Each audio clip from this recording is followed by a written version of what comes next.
Hello বন্ধুরা, তো আজকে আমি চলে এসেছি আনাদার ব্লগ নিয়ে, সানডে স্পেশাল চিকেন রেসিপি। তো দেখো, প্রথমে আমি কড়াতে তেল দিয়ে দিয়েছি। এবার এর সাথে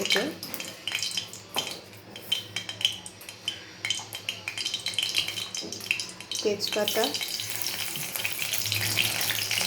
গোটা গরম মশলা দিয়ে দিলাম।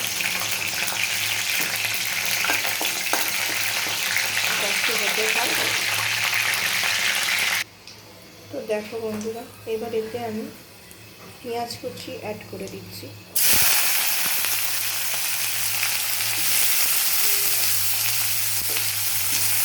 একটু ভালো করে পেঁয়াজটাকে লাল লাল করে ভেজে নেব, যতটা সহজভাবে করা যায়।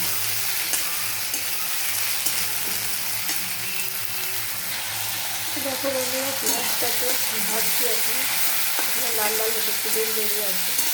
তো বাকি ইনগ্রিডিয়েন্টগুলো আমরা দেখিয়ে দিচ্ছি। দেখো, চিকেনটা রাখা আছে। চিকেনটাকে আমি ম্যারিনেট করে নিয়েছি সাদা টক দই, একটু চিনি, একটু নুন, হলুদ গুঁড়ো, লঙ্কা গুঁড়ো, এইগুলো আর একটু সর্ষের তেল দিয়ে ম্যারিনেট করে রেখে দিয়েছি।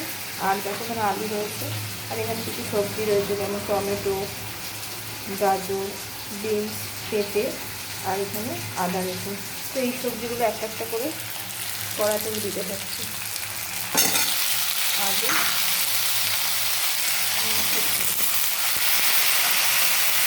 একটু ভালো করে কষিয়ে,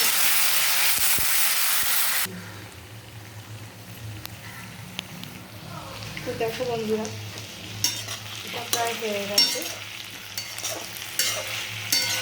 সবজিগুলো ভালো করে ভাজা ভাজা হয়ে গেছে।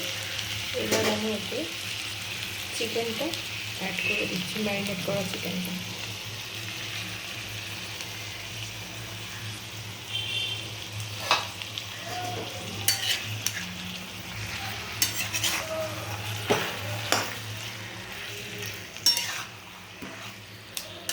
ভালো করে কষিয়ে নেব।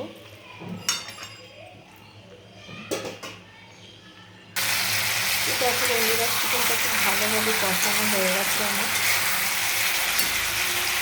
এতে মশলা দেওয়া জলটা দিয়ে দিচ্ছি। এবার এটা একটু ফুটতে থাকো। তো দেখো বন্ধুরা, মাংসটা হয়ে গেছে। এবার আমি একটা জায়গায় ঢেলে নেব। তো দেখো বন্ধুরা, চিকেনটা আমি একটা জায়গায় ঢেলে নিয়েছি। ফাইনালি এটা এরকম দেখতে হয়েছে। সানডেতে এরকম চিকেন দিয়ে রান্না তোমাদের কাদের কাদের বাড়িতে হয়, নিশ্চয়ই সকলেরই হয়। আর সানডেটা এইভাবে রান্না করলে খুব জমেও যায়। তো চটজলদি যদি তোমরা চিকেন রেসিপি করতে চাও, তো এইভাবে করে দেখতে পারো, ট্রাই করে দেখতে পারো, খুব ভালো হবে, খুব তাড়াতাড়িও হয়ে যাবে। তো ব্লগটা এখানে শেষ করছি। আশা করছি আবার তোমাদের সাথে দেখা হবে নেক্সট একটা কোনো ব্লগে। রেসিপিটা ভালো লাগলে চ্যানেলটাকে একটু সাবস্ক্রাইব করে নিও, একটা লাইক করো, শেয়ার করে দিও। তো টাটা।